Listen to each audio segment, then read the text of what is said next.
In the last video, we developed an anomaly detection algorithm.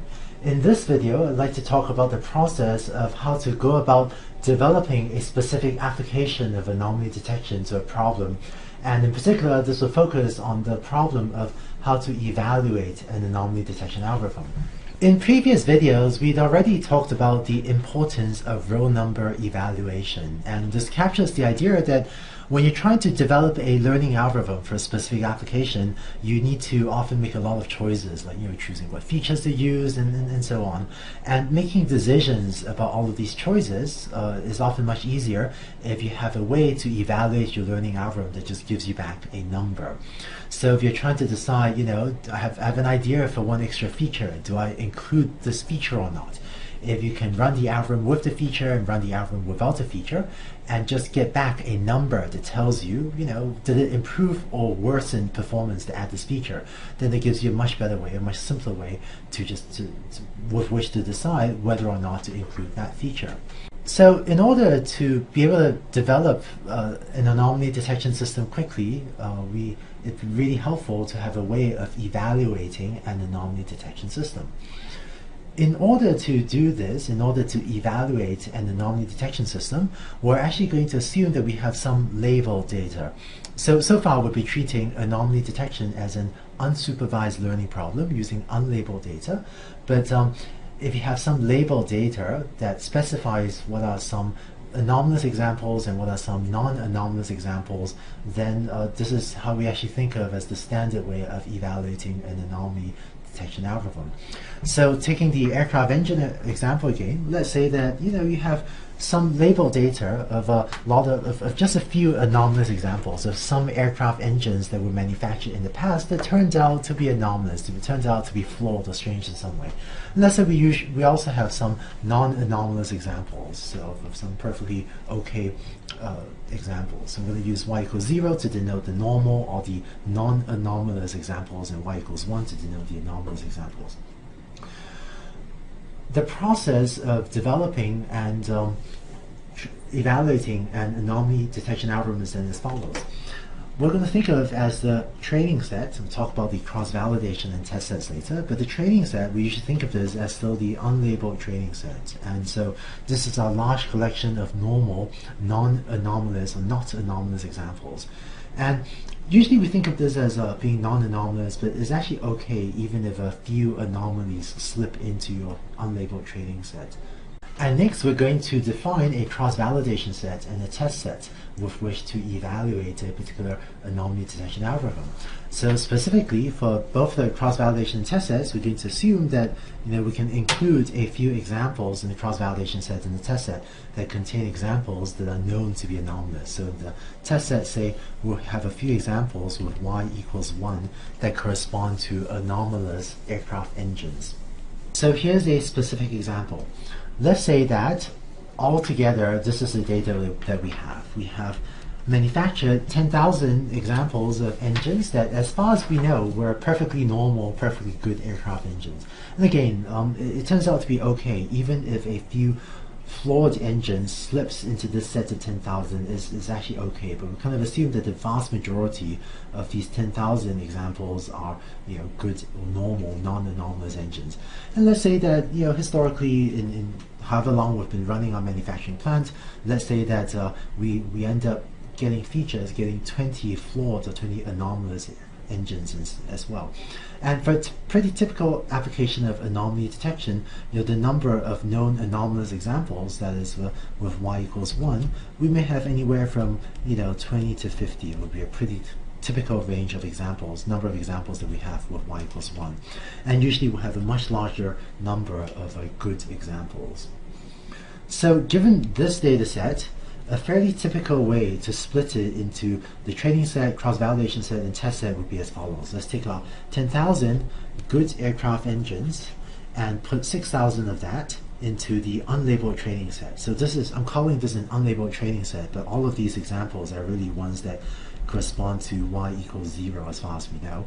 And so we will use this to fit P of x, right? So we'll use these 6,000 engines to fit P of x, which was that P of x1 parameterized by mu1 sigma squared 1 up to p of xn parameterized by mu n sigma squared n.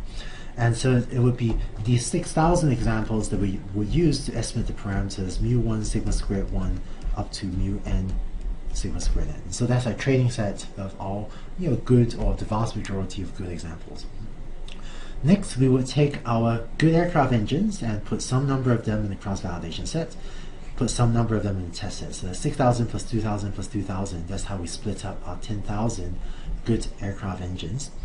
And then we also have 20 flawed aircraft engines, and we'll take that and maybe split it up, put 10 of them in the cross-validation set and put 10 of them in the test set. And in the next slide, we'll talk about how to actually use this to evaluate the anomaly detection algorithm. So what I've just described here is probably the recommended or pretty good way of splitting the labeled and unlabeled example, the good and the flawed aircraft engines, where we use like a 60-20-20% split for the good engines, and we take the flawed engines and we put them just in the cross-validation set and just in the test set. And we'll see in the next slide why that's the case. Just as an aside, if you look at how people apply anomaly detection algorithms, sometimes you see other people split the data differently as well. So another alternative, this is really not a recommended alternative, but some people will take of your 10,000 good engines, maybe put 6,000 of them in the training set, and then put the same 4,000 in the cross-validation set in the test set. And so, we like to think of the cross-validation set and the test set as being completely different data sets than each other. But in anomaly detection, for sometimes you see people sort of use the same set of good engines in the cross-validation set and the test set, and sometimes you see people use exactly the same set of anomalous engines in the cross-validation set and the test set. And so all of these are considered less good practices and definitely less recommended. Certainly, right, using the same data in the cross-validation set and the test set, that's sort of not considered good machine learning practice. But sometimes you see people do this too. So given the training, cross-validation, and test sets, here's how you evaluate, or here's how you develop and evaluate an algorithm.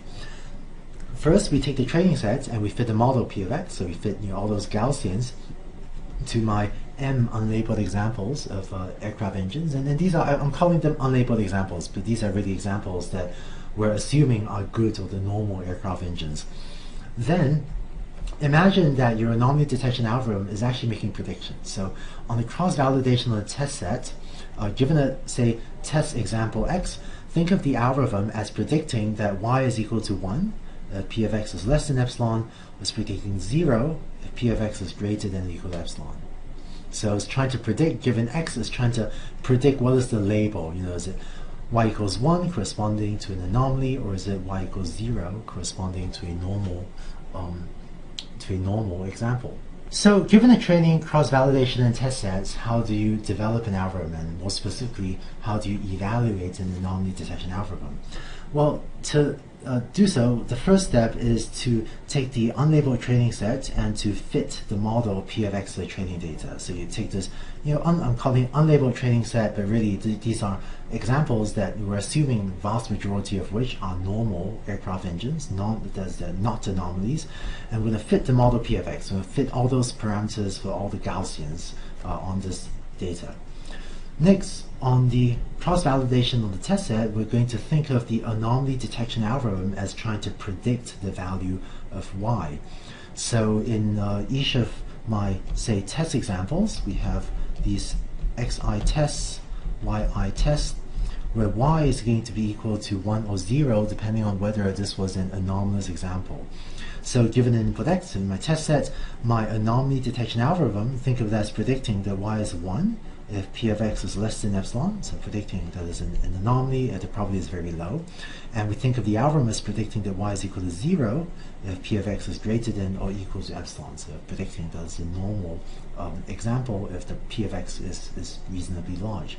And so we can now think of the anomaly detection algorithm as making predictions for what are the values of these y labels in the test sets or in the cross-validation set.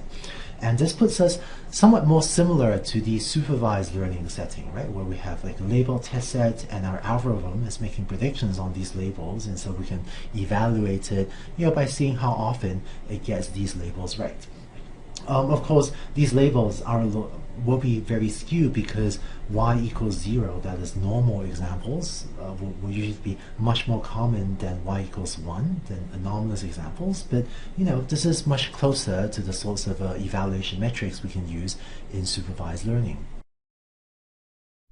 So what's a good evaluation metric to use? Well, because the data, because the data is very skewed, because y equals 0 is much more common, classification accuracy would not be a good evaluation metric. So we talked about this in the earlier video. If you have a very skewed data set, then predicting y equals 0 all the time will have very high classification accuracy.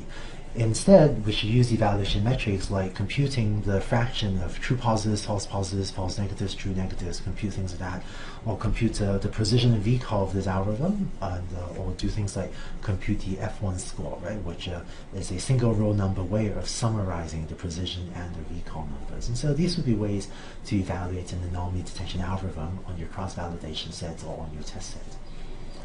Finally, earlier in the anomaly detection algorithm, we also had this parameter epsilon, right? So epsilon was this threshold that we would use to decide when to flag something as an anomaly. And so if you have a cross-validation set, one way to choose this parameter epsilon would be to try many different values of epsilon, and then pick the value of epsilon that, let's say, maximizes F1 score, or that otherwise does well on your cross-validation set.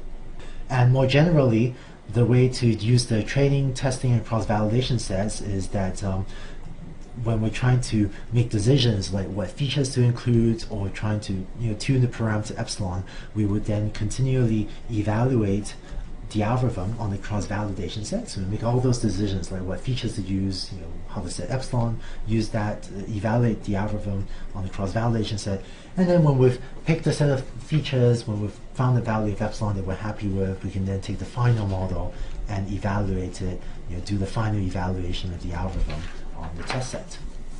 So in this video, we talked about the process of how to evaluate an anomaly detection algorithm. And again, being able to evaluate an algorithm with a single row number evaluation, with a number like an F1 score, that often allows you to make much more efficient use of your time when you're trying to develop an anomaly detection system. And we're trying to make these sorts of decisions like how to choose epsilon, what features to include, and so on.